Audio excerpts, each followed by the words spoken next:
dessas necessidades humanas, uma das mais sutis é o sexo. Ele não é uma necessidade no sentido que é comer. Você não conhece nenhum ser humano que jamais comeu. Mas tem seres humanos que jamais tiveram relações sexuais e não morreram por causa disso. Aliás, existem muitos. Então, esta é uma das necessidades que mais depende da sua interpretação subjetiva.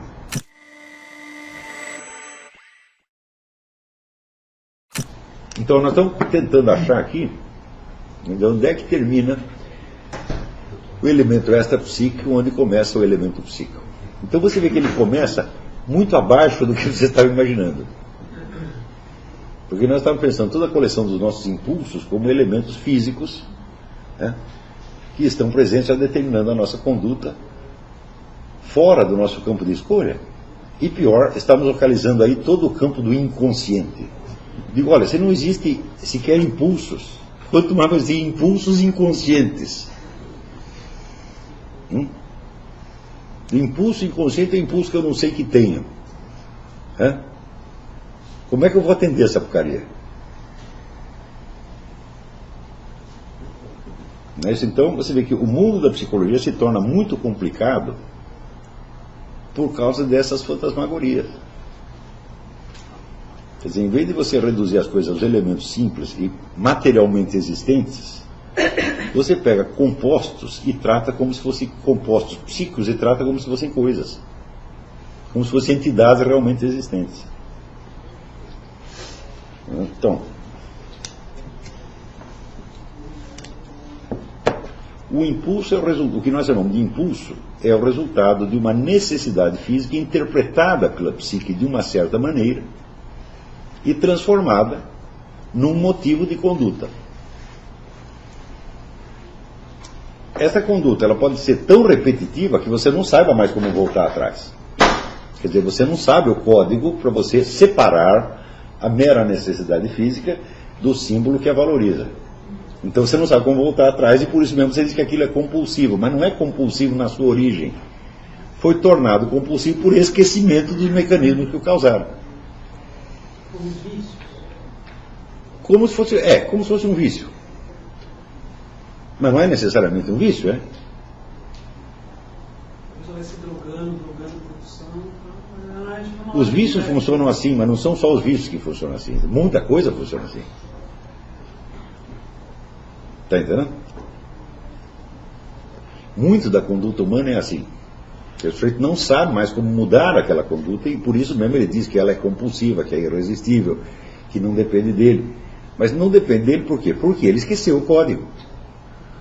E não porque a força por si esteja atuando em cima dele. Está entendendo? Então, todo este mundo, vamos dizer, das necessidades transfiguradas simbolicamente, é o que nós chamamos de desejo, de emoção, de sentimento, etc, etc, etc. É todo, vamos dizer, este mundo dos impulsos, entre aspas, irracionais.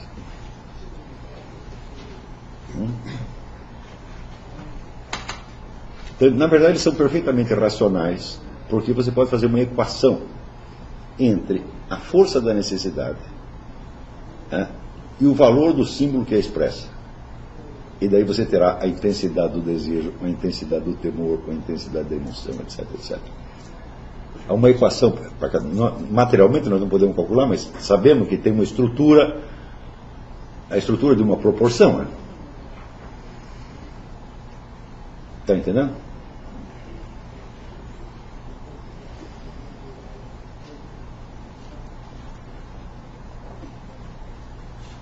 Todo desejo humano, tudo isso que nós vivenciamos como impulso é resultado de uma necessidade corporal multiplicada pelo valor do símbolo que você associa a ela. Então tem até uma estrutura matemática.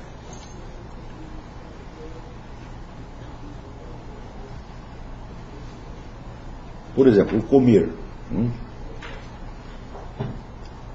O comer, para certas pessoas, por exemplo, quando eu era pequeno, eu não queria comer. Então, porque tudo me doía. E comer era uma incomodidade. Então eu associava, a comida com coisa ruim. Então passava dias sem querer comer nada. Mas você pode associar o comer com um prazer, com uma atividade social, ou com um agrado que você está fazendo a você mesmo. Essa menina aqui, quando o namorado larga, elas engordam pra caramba.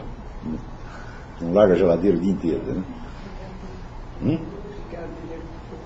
O que é? Brigadeiro. É uma menina, brigou com o namorado, se toca de brigadeiro. Ah, é. Então aqui tem um valor simbólico de agradar-se a si mesmo.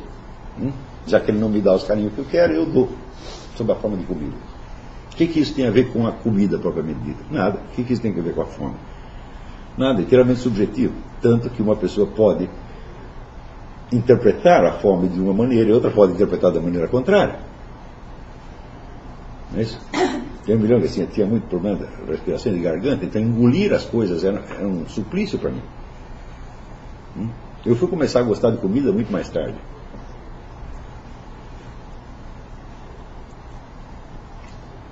Então no começo eu só comia mediante ameaça de morte.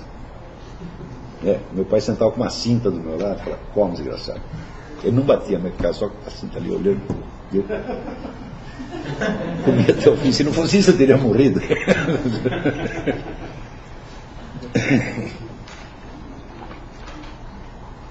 Então essa necessidade ela pode se tornar mais intensa ou menos intensa, conforme a interpretação que você faz. Essa interpretação depende de 1000 coisas. Inclusive você pode mudar. O meu mesmo mudei. Está entendendo? Então, por exemplo, eu comecei a associar comida com coisa estética. Eu gostava de comida bonita. Se desarruma a minha comida, não quero comer mais. Até hoje eu sou assim. O Xenivei, ela põe lá, ela pôs o arroz, pôs o feijão em cima e fala, não como mais. O feijão tem que estar do lado. Mas é maluquice minha, evidentemente. O gosto não vai mudar. E a propriedade nutritiva também não vai mudar. Passa fome? Hã? Passa fome? Não passa fome, mas estragou. Está entendendo? Agora, dessas necessidades humanas, uma das mais sutis é o sexo. Ele não é uma necessidade no sentido de que é comer. Você não conhece nenhum ser humano que jamais comeu. Mas tem seres humanos que jamais tiveram relações sexuais e não morreram por causa disso. Elas existem muitos. Então esta é uma das necessidades que mais depende da sua interpretação subjetiva. Ou seja, através atendendo aquela necessidade, você vai atender uma série de outras coisas que não tem nada a ver com ela. Não é isso? Por exemplo, a simples necessidade do contato físico. Você escapar da sua solidão corporal. Eu digo, em si mesmo, isso não é um impulso sexual. Mas ele geralmente vem associado. A necessidade, vamos dizer, de um conforto psíquico. De você sentir que o outro gosta de você. A prova de que isso não está associado ao impulso sexual é que tem pessoas que são capazes de transar com pessoas que elas desprezam. Não existe gente assim?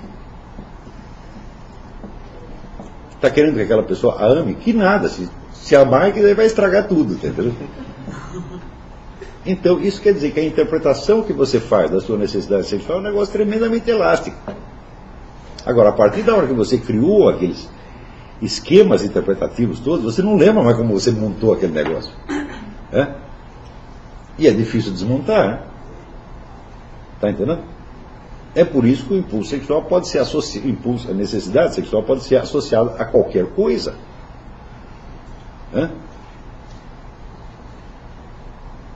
Um sujeito pode ter uma baita atração por um buraco de fechadura, por exemplo.